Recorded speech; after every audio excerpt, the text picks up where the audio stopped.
Hello everyone, today's topic is life under Satavahanas.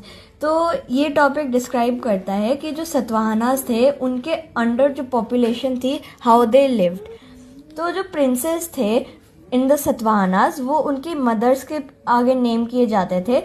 For example जैसे गौतमी बालाश्री है, she was a very powerful queen. तो उनका जो बेटा था गौतमी पुत्र सतकर्णी, उनको उनके बाद ही नाम किया गया था गौतमी और फिर उनका पुत्र सतकर्णी। गौतमी बालाश्री एक बहुत पावरफुल क्वीन थी जिन्होंने बुद्धिस्ट को लैंड दिया था। शी सपोर्टेड बुद्धिस्ट एंड ये सब उनके एक इंस्क्रिप्शन में कार्व्ड है जो नासिक में है।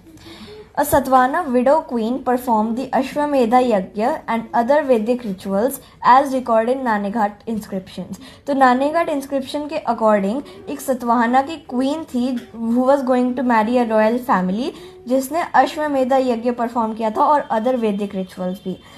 वो गौतमी पुत्र Balashri donated lands, cows, horses, elephants and silver coins to priests, scholars and monks. Okay and जो इंस्क्रिप्शन थे वो ब्राह्मी स्क्रिप्ट में लिखे जाते थे विच इंक्लूडेड अर्ली न्यूमरल्स, जो अभी के नंबर्स की तरह भी कुछ रिजेंबल करते हैं, जो दिखाते हैं कि India was very important in the terms of numerical development. तो जो सतवाहनास थे वो वासुदेवा को फॉलो करते थे, मतलब most of the population followed Vasudeva, but they also supported Vedic scholars, Jains and Buddhists, and how by giving them tax-free lands.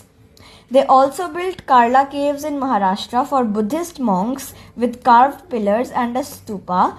And in the book there is a image given of a yaksha sculpture from the Pital Khora, which was made by a goldsmith named Kanha Das, which shows that artisans worked on both in metal and stone.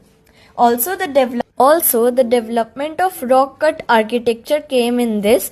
तो मतलब कि जो इस time का period था उसमें जो rock होते थे उनको एक ही रॉक से कार्व आउट कर लिया जाता था जो भी उन्हें स्कल्पचर बनाना था, instead of using different type of material and stones. Therefore ये इस टाइम पे बढ़ रहा था the use of rock cut architecture. And lastly, during the time of 3rd century CE, the Satvana Empire lost the control over the empire, and the weak economic growth caused the decline of the empire.